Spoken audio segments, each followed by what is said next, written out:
it's something that anyone that's in a tough situation with debt ought to take a hard look at. If you're suffering under the weight of your debts, is it possible you could see relief in as little as 90 days? And how can you do that? We're going to find out right now, because that's what we're going to ask on this episode of Ask the Lawyer. My guest is Dallas attorney David Shuster. I want to remind you right up front, if you want to ask David any questions about your situation, it's easy. Go to AskTheLawyers.com. Click the button up at the top that says Ask a Lawyer. It'll walk you right through the process. Or you can just call the phone number that you'll see on the screen during our conversation. David, it's always good to see you. Thank you for helping us out.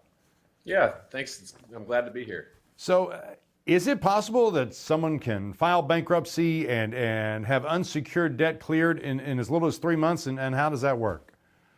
Yeah, that's exactly right. It's the Chapter 7 bankruptcy. It is the best get out of debt plan available.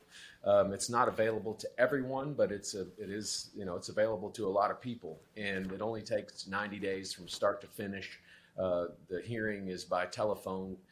And so it's, you talk about if you're in a situation where you're losing sleep, you have a lot of debt, you're getting threatening phone calls, and you could eliminate it all within 90 days in a very predictable process where, you can find out if you're actually going to have to give up any property before you get your discharge of debt ahead of time. And, it's something that anyone that's in a tough situation with debt ought to take a hard look at. Absolutely. So maybe just a little definition. Explain the difference between secured debt and unsecured debt. Yeah, so a lot of people worry about, well, if I file bankruptcy, I'm going to lose my car, something's going to go wrong with my house. Now, with a secured debt for an exempt asset like a home or a car, okay, or even personal belongings, if you have secured debts, then the debt is attached to collateral where a creditor has a right to come in and retake that collateral, whether it's through a repossession or foreclosure or some sort of seizure, okay? As long as you're making those payments, then your collateral, your car, your home, et cetera, jewelry, whatever, if it's a jewelry loan, are not exposed. You're not going to lose those things. It's the same as if you were not in bankruptcy. If you didn't make the payments, then they're going to want to retake the collateral. It's the same if you file bankruptcy. If you don't make the payments, then when the bankruptcy's over, you get that 90-day automatic stay. When the bankruptcy's over, they're going to want to retake the collateral. So unsecured is basically everything else, from a medical bill to credit card debt is the most common example. Any loans, some loans will claim to be for secured with furniture, but often are not. Some are, and it's mostly credit card debt. So it's any debt that you have outstanding that's not attached to an asset. And so the Chapter 7 bankruptcy should really be looked at as business as usual for the household, but without all of the unsecured debt. Wow. After 90 days. And without getting too deep in the weeds, student loans kind of fall in neither one of those categories? Well, good question. I'm glad you brought that up, Rob. Student loans are technically unsecured. They're in a unique category because they're unsecured, but they fall under one of those exceptions to the bankruptcy discharge right now. And so student loan debt is accepted from the bankruptcy discharge. Okay. So that debt will not be eliminated in a Chapter 7. Certain jurisdictions allow for hardship discharges of student loan debt. That's something that you should discuss with an experienced attorney specific in your jurisdiction. But yeah, that's a general rule, where I practice, it's a tough exemption to meet. And so, right. Yeah, the student loans, but if you have all this, and it's funny because student loan debt is so high, it's so astronomical. And I could be talking to a client that has $50,000, $60,000 of credit card debt. And they say, oh yes, but I also have $60,000, $70,000 in student loan debt. And so, at least if you discharge your credit card debt, you can focus on the student loan debt and maybe one of the many administrative programs that are available to help you address that student loan debt. Currently, though, Chapter 7 is not going to help out most people in my jurisdiction with outstanding student loan debt. Now, let's talk a little bit about how this happens in 90 days. You mentioned the court hearing can be over the phone. Is there credit counseling that has to be gone through, anything like that? Yeah, it's extremely simple process. I mean, the credit counseling is what I call an online rubber stamp, okay? So you don't have to even talk to anybody. Okay, there might be some chatting back and forth that's required during the online rubber stamp, but it's sort of a click through question and answer process.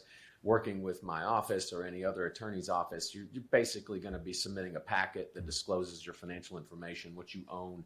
Good thing about working with an attorney that's filing Chapter 7 bankruptcies is submitting all the documents to the attorney. If your attorney, like our office, should have a conversation. I talk to all my clients before I go live with the petition to make sure that we have all the information correct. We're not missing an asset. Right. If there is an asset that is not exempt, like they might lose it in the bankruptcy, we have a detailed conversation before we file. Basically hit the pause button, sell the asset, use the funds from the sale in an acceptable manner. Okay, talked about that with your attorney, and then file bankruptcy. So nothing wrong with that. Right. But so yeah, it's a process that requires honest disclosure, that you're swearing to things. This is everything I own, etc.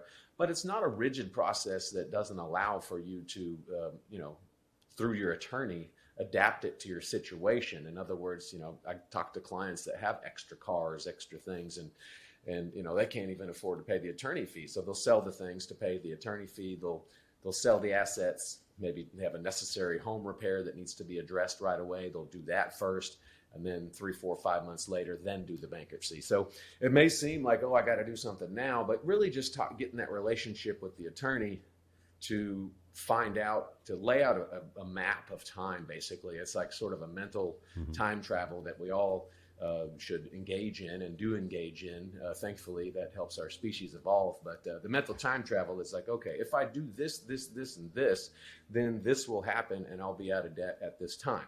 Right. As opposed to just, not having a plan, sweeping the stuff under a rug, hoping you're going to get a good settlement, hoping you're going to, somehow get a bonus that's going to pay off this debt or that debt, when instead you should be using that money potentially to save for, kids' college education, home repairs, and just having a savings.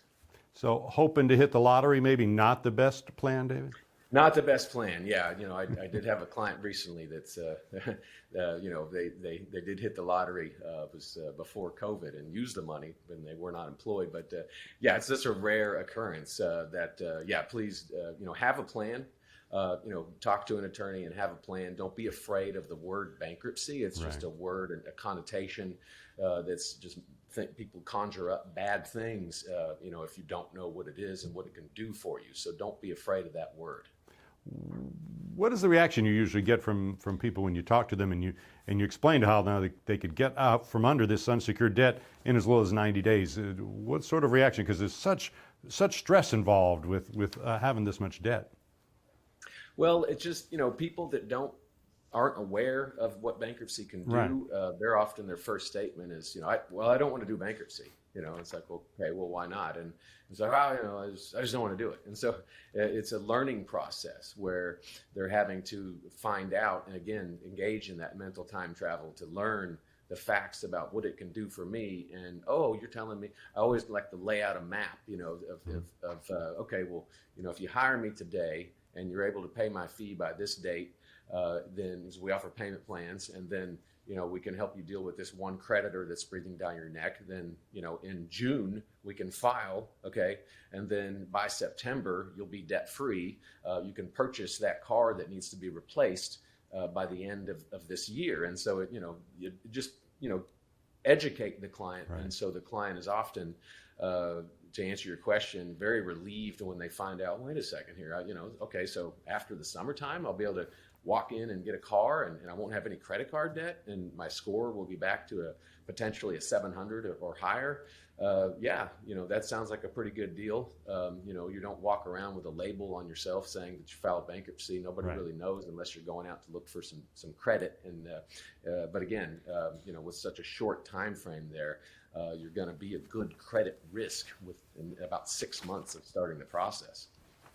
All really good information, David. Thank you so much for sharing with us. I think you probably helped a lot of people today. Good. I hope so. I appreciate it. And that's going to do it for this episode of Ask the Lawyer. My guest has been Dallas attorney David Shuster. I remind you, if you want to ask David questions about your situation, go to AskTheLawyers.com. Click the button up at the top that says Ask a Lawyer, and walk you right through the very simple process. Doesn't cost anything to ask your questions. Thanks for watching. I'm Rob Rosenthal with Ask the Lawyers.